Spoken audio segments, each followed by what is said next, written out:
Booster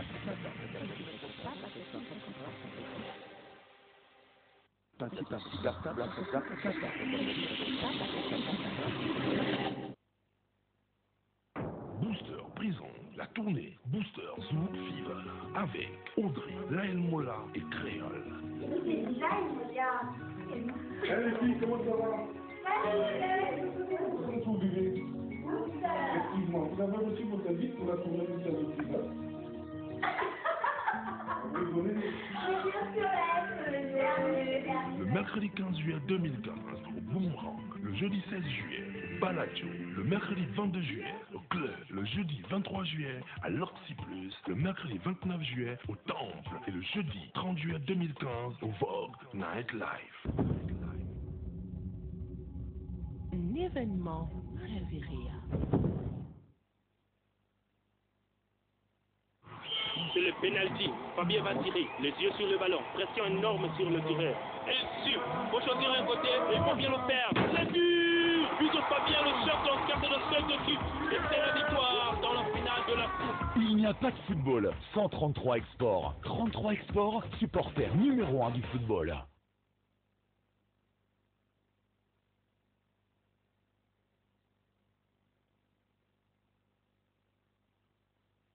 On y va les talendiers. Faut teaser cette défense. 500. Allez, 500 et c'est versé ou quoi? Rapide. 200 et c'est versé ou quoi? Verse-moi 10 000. Allez, 10 000 et c'est versé ou quoi? Mais c'est chaud ici. Donne-moi une carte de recette, move de 1000 francs. Move. Oh. Mon frère, ici, on ne gagne pas. On verse. Ici, c'est versé ou quoi? Si tu veux, tu verses. Mais donne-moi aussi, verse-moi aussi. Ah, allons-y, elle est pas pour tailler. C'est versé ou quoi? Elle est pas pour tailler. eMove, c'est la recharge électronique de Move. Rechargez rapidement, sans gratter et bénéficiez de 100% de bonus à partir de 100 francs CFA.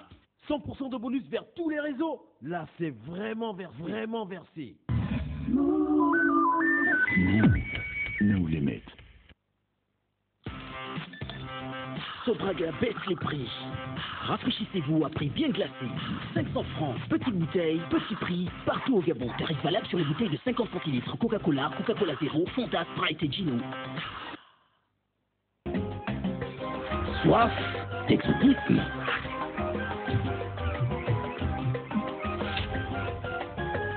Nouvelle Slim Can 25 centilitres. Savourez de l'exotisme en boîte. Booster Pina Colada, maintenant également disponible en slim. L'abus d'alcool est dangereux pour la santé, à consommer avec modération. Seigneur, purifie-moi avec l'hysope et je serai pur. Lave-moi et je serai plus blanc que neige. Depuis l'Égypte, Dieu dit à Moïse d'utiliser l'hysope pour purifier les habitants de son peuple. L'hysope est aussi utilisé pour la protection de votre foyer, votre appartement et pour vous purifier en toutes circonstances. C'est aussi une plante thérapeutique. Et oui, plantez votre arbre à partir de 6200 francs CFA. Nos points de vente, Cathédrale Sainte-Marie, Séminaire Saint-Jean, Mbolo, Maxi Cadeau. Infoline 07 32 42 82. L'hysope à tout prix dans le sang du Christ.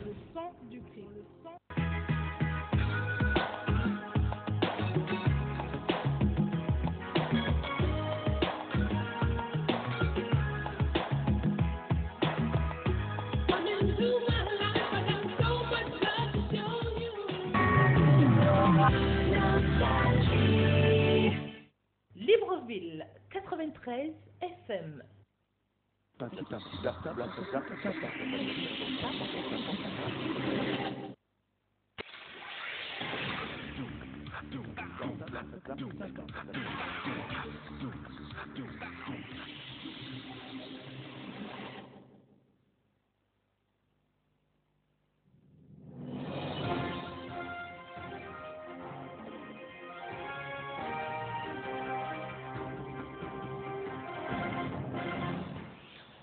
Mardi 14 juillet 2015, vous êtes sur TV+.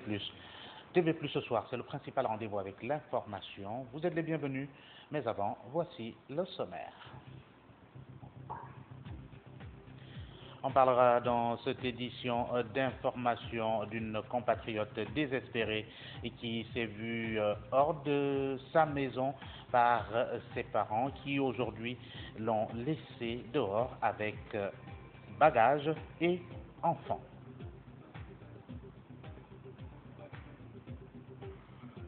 On évoquera également sur le volet social de la situation des personnes handicapées au centre social d'Nkembo. Vous le savez, ces derniers doivent déguerpir et ils se demandent aujourd'hui où aller au moment où justement les pressions du ministère se faisaient jour de plus en plus il y a quelques semaines déjà. Nous allons comprendre ce qui en retourne dans cette situation.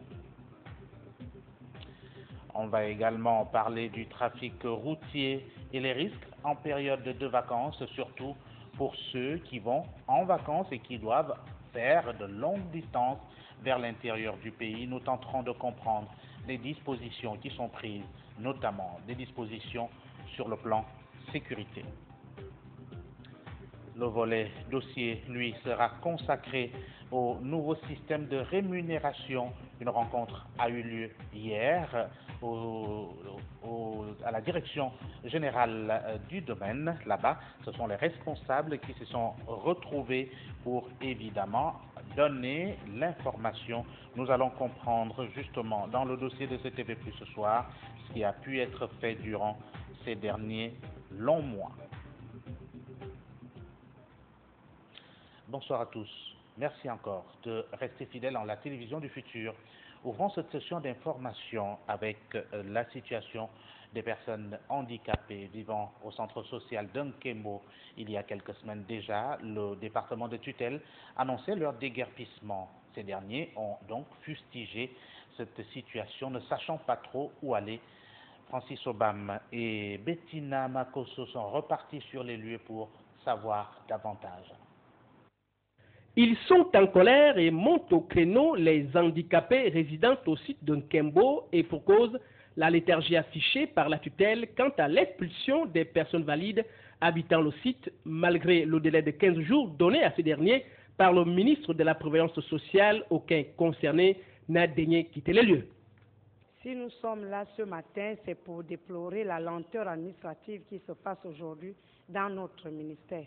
Je crois que tout le monde entier a su ce qui s'est passé dans notre site des personnes handicapées de Nkembo le 6 juin 2015. Le 10, nous avions reçu les autorités ici, en particulier Madame le ministre, qui est venue donner le délai de 15 jours aux locataires et aux valides. Mais aujourd'hui, là, les délais sont passés. Les délais sont passés. Nous sommes déjà à 1 mois. On entend maintenant le 2e mois. Nous demandons à Madame le ministre, il faut que la décision qu'elle avait prise, que cette décision-là soit appliquée. Parce qu'à chaque fois, il ne faut pas que ça soit une récitation. Tel ministre est passé ici, tel ministre est passé ici. On ne voit rien. Nous voulons être en sécurité en Nkembo. Nous vivons dans l'insécurité. Vous allez même constater que si vous venez ici aux heures tardives, il y a des gens qui fument le chanvre indien. Il y a des gens qui rentrent ici qu'on ne connaît même pas. Ces gens-là vont où? Un appel en direction des autorités qui démontre à suffisance la peur des personnes handicapées qui, suite à l'agression de la jeune Kathleen il y a plus d'un mois aujourd'hui, se sentent dans une insécurité totale pourvu que l'appel soit entendu. Et ce n'est pas la fin du film. Dans ce centre social d'Nkembo, déportons-nous du côté du 6e arrondissement de la capitale gabonaise. Vous le savez, un lac crée la frayeur dans les environs, notamment dans le 6e arrondissement de la capitale gabonaise. C'est bien le lac situé entre le quartier Zéraillon et celui de Siban. Un lac qui s'agrandit au fil des jours aux grandes dames des inquiétudes des populations. Francis Obam est reparti sur les lieux pour constater justement en cette période de saison sèche comment les populations s'y prennent. Plus petit il y a quelques années, le lac de Siban 1 s'est agrandi au fil du temps. Du coup, devient très dangereux pour les populations environnantes. D'ailleurs, des cas de mort par noyade ont été enregistrés ici. Pour les riverains, l'agrandissement du lac serait consécutif aux pluies diluviennes qui s'abattent sur la capitale. C'était une carrière, une ancienne carrière. Les gens travaillaient, maintenant, un bon matin, quand ils sont arrivés, ils ont constaté que les engins qu'ils ont même abandonnés là, c'était envahi d'eau. Donc l'eau, on ne sait pas si l'eau était sortie sous terre ou ce sont les pluies qui ont provoqué ça, on ne sait pas. Bon, précisément, moi, je ne sais pas. Mais quand je suis arrivé ici, les gens m'ont dit que c'était une carrière. Et l'eau n'arrivait pas jusqu'ici, hein, parce qu'il y avait même des habitations quelque part là. Il y avait des habitations, mais au fur et à mesure qu'il y a eu peut-être les pluies, c'est ce qui a envahi la zone. Au regard de ce qui précède, le ministère en charge de la protection civile se doit de jeter un regard sur la situation afin de prendre les mesures qui s'imposent, histoire d'épargner aux populations des inondations à l'avenir et surtout d'autres cas de noyade. Les ordures, c'est le voisinage qui est autour, qui jette un peu la saleté. C'est ce qui fait en sorte que les ordures autour. Il y a des poissons, mais ça, ce n'est pas des poissons qu'on peut manger. Ça n'a pas de vitamines. Déjà, vous-même, vous voyez, il y a des gens qui sont autour. Il y a des gens, ceux qui sont autour, là, ils ont des toilettes.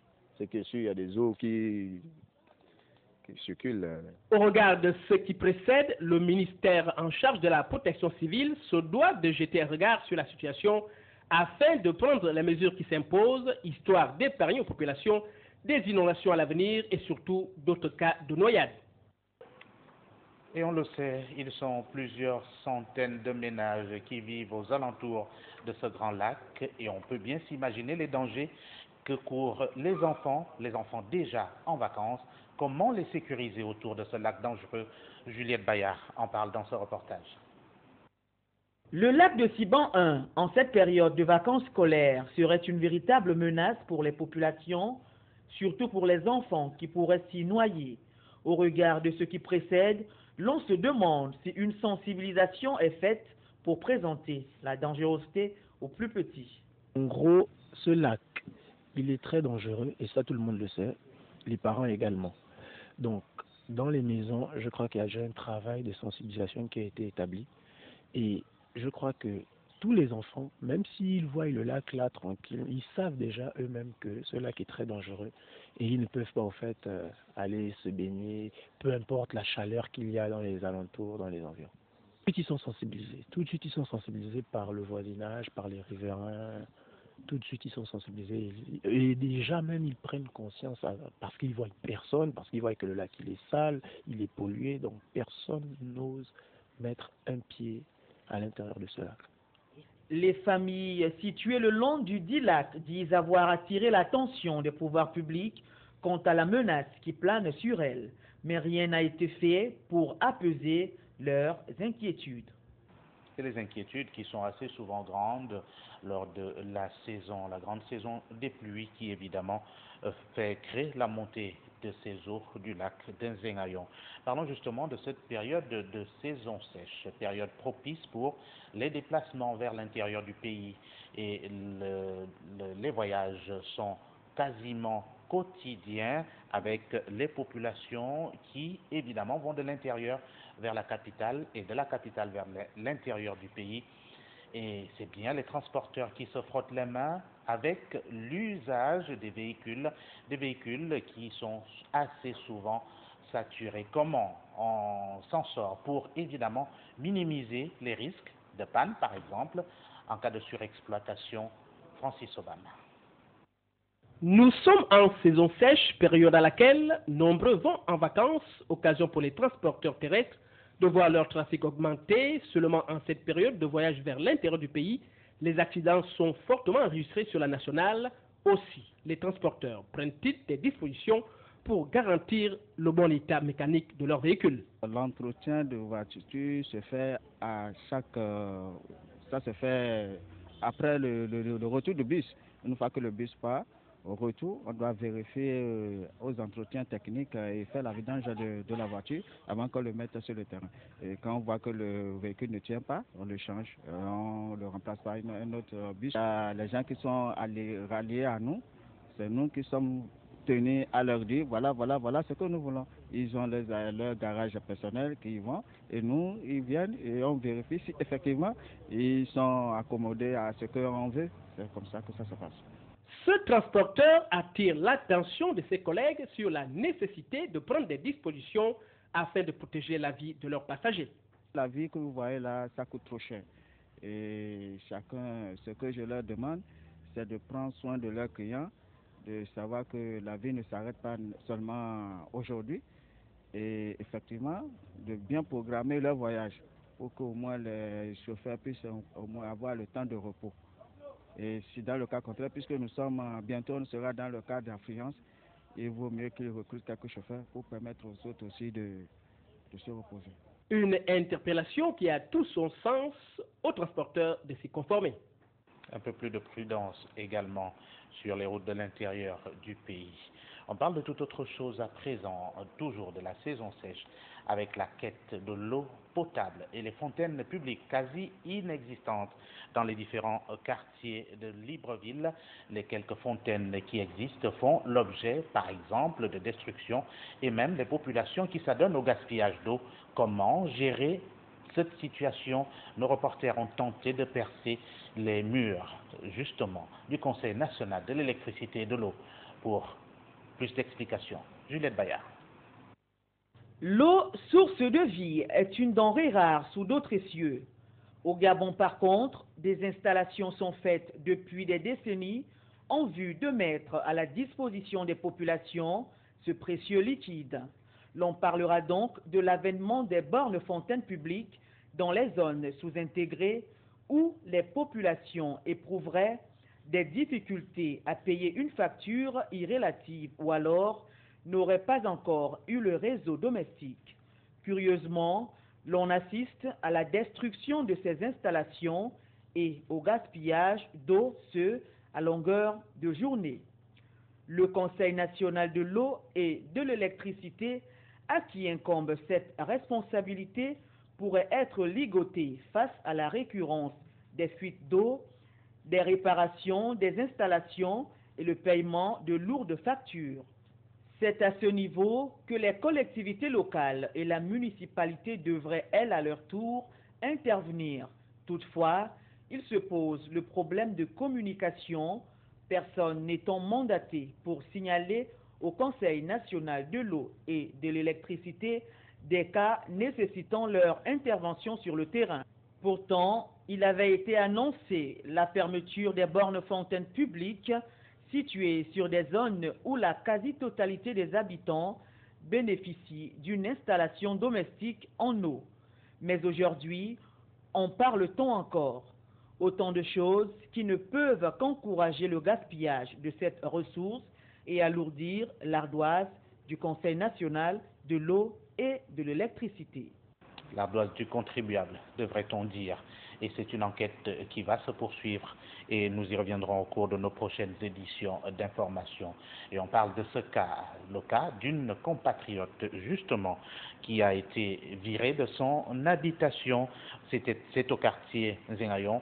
C'est le neveu de son défunt mari qui a procédé à l'éviction des lieux. Malgré les plaintes, rien n'y a été fait, justement. Elle s'est retrouvée dehors avec bagages et enfants. Francis Obama. La personne qui m'explique, il s'appelle Mangamondo Apollinaire. Il dit qu'il est mandataire familial. Il dit qu'il est neveu. Moi, je n'ai jamais vu là où le neveu prendre l'héritage de son oncle quand il y a les enfants et la femme. Ça fait plusieurs fois que j'ai appelé la force et l'aide pour que l'État gabonais m'aide pour ce problème-là, parce que je ne sais plus là où je suis. Le village que mon mari a laissé, il a laissé quelques maisons. Moi-même, j'ai investi là-bas, j'ai travaillé là-bas, j'ai construit.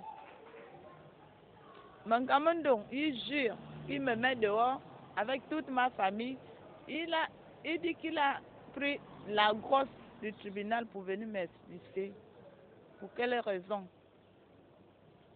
Il n'est pas le neveu direct de mon mari. Moi, je connais le père de ce monsieur.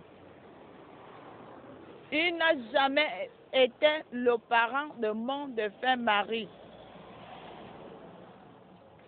Les parents de mon mari, ils ont fait un conseil de famille là où son nom ne figure même pas à l'intérieur. C'est avec ce conseil de famille-là qu'on est allé au tribunal et le tribunal a donné un jugement d'hérédité. Là où le nom de Mangamondo ne figure pas dans le papier. Mais aujourd'hui, ce Mangamondo amène les huissiers de justice et la police pour venir me mettre dehors. Monsieur Manga n'est pas né là. Leur grand-mère n'a pas fait l'enfant là. Nous tous, on était ensemble, on partait à l'école. Ce sont des enfants que sa grand-mère a grandi dans le mariage. Ils n'ont pas le droit, monsieur Manga n'a pas le droit sur l'héritage de monsieur Mitsa.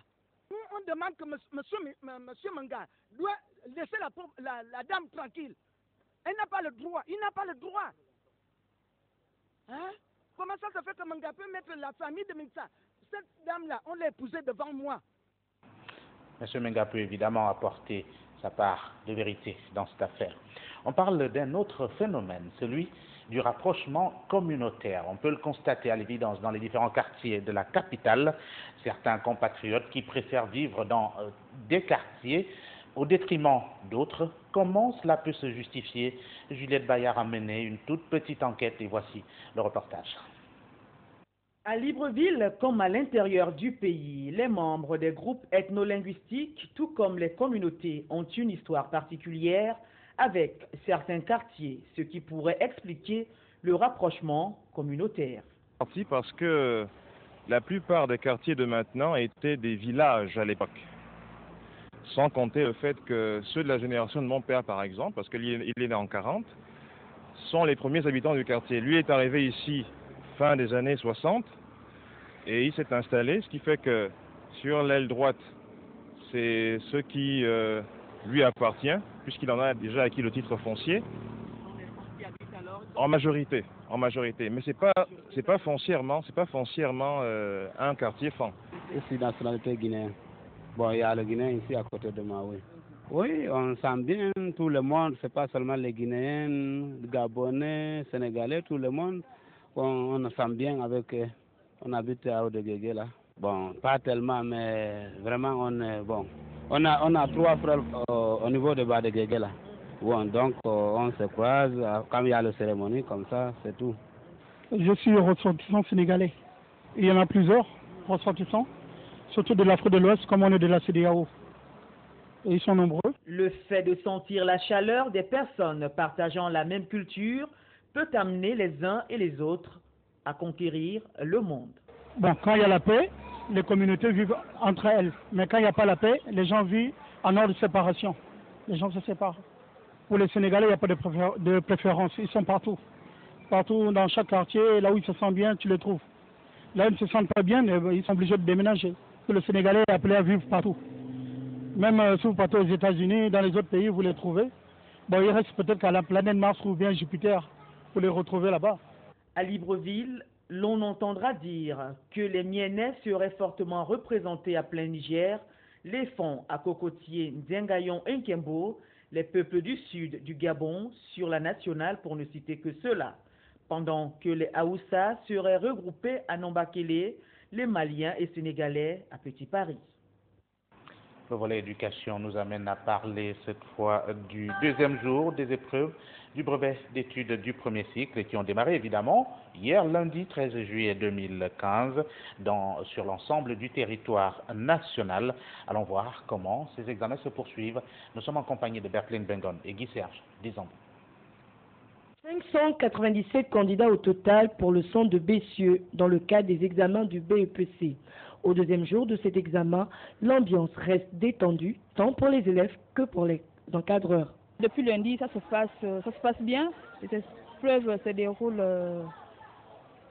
bien, dans de bonnes conditions. Jusqu'alors, nous n'avons pas encore déploré d'incidents. J'espère que ça va se poursuivre comme ça. L'épreuve du jour, ce matin, nous avons fait histoire-géographie et de 8h à 10h. Ensuite, nous avons continué avec l'éducation civique, entre l'éducation civique et puis l'éducation artistique. Et cet après-midi, nous avons l'épreuve de sciences physiques. Après une journée bien chargée, ces épreuves se poursuivront le 15 juillet avec les mathématiques et les SVT, sciences de vie et de la terre, pour s'achever 24 heures après avec les épreuves écrites d'éducation physique et sportive pour les candidats inaptes à passer cet examen à la pratique. Un cran en dessous, ce sont les plus petits Ceux évidemment qui recherchent le premier diplôme de l'enseignement, à savoir le certificat d'études primaires. Les épreuves ont également démarré ce matin sur l'ensemble du territoire national. Une occasion de plus pour nos reporters d'aller dans quelques centres de Libreville. La course au sésame pour le certificat d'études primaires a démarré ce matin sur toute l'étendue du territoire national. Au centre de Saint-Joseph, 338 candidats planchent sur les différentes épreuves à cet examen dans une ambiance plutôt sereine. Comme vous pouvez le constater, tout va bien, tout va bien. C'est vrai qu'au démarrage, nous avons éprouvé quelques difficultés, ce qui est tout à fait normal parce que déjà, la veille, les candidats ne sont pas venus regarder les numéros, donc ils n'ont pas eu connaissance des numéros. Et c'est ce matin donc qu'ils essayaient de le faire. C'était compliqué. Et puis il faut dire que c'est souvent des longs numéros. Ils ont du mal à les intégrer facilement. Donc il fallait identifier la salle, il fallait relever le numéro. Et donc après tout cela, tout est rentré dans l'autre. Pour cet examen qui se tient en 2 jours, la première journée a respecté son programme sans grande difficulté. On a commencé déjà avec l'étude des textes. Avec un léger retard déjà, donc de 15 minutes. On a commencé à 8h15 précisément par rapport aux difficultés que j'évoquais tout à l'heure. Et juste après, nous avons abordé la dictée. Là, les élèves sont en train de plancher sur les questions des cours qui vont donc boucler. Donc c'est l'épreuve qui boucle cette journée.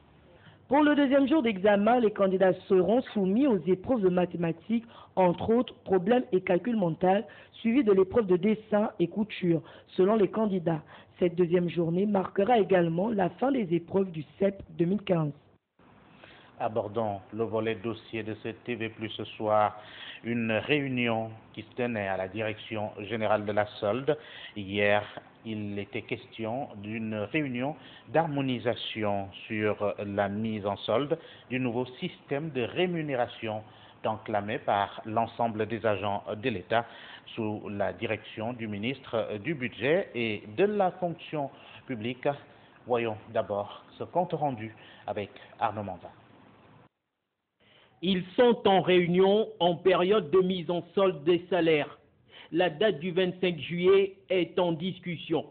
Ministre du Budget et de la fonction publique, direction de la solde, techniciens et informaticiens procèdent à l'harmonisation relative à la mise en solde du nouveau système de rémunération sur la base de la masse salariale actuelle, près de 836 milliards de francs CFA. Il était question de faire le point sur la situation présente, si les paramètres de solde ont été correctement implémentés, si la solde qui a été lancée et qui va être contrôlée dans les jours qui suivent correspond bien à ce qui est recherché dans le cadre du nouveau système de rémunération. Nous avons maintenu le cadrage budgétaire sur la masse salariale pour 2015. Je pense que la commission qui a travaillé sur le nouveau système de rémunération a très bien intégré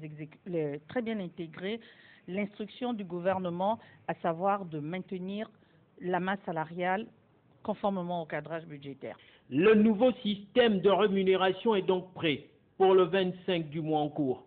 Les augmentations de manière chiffrée nous ont pas été livrées.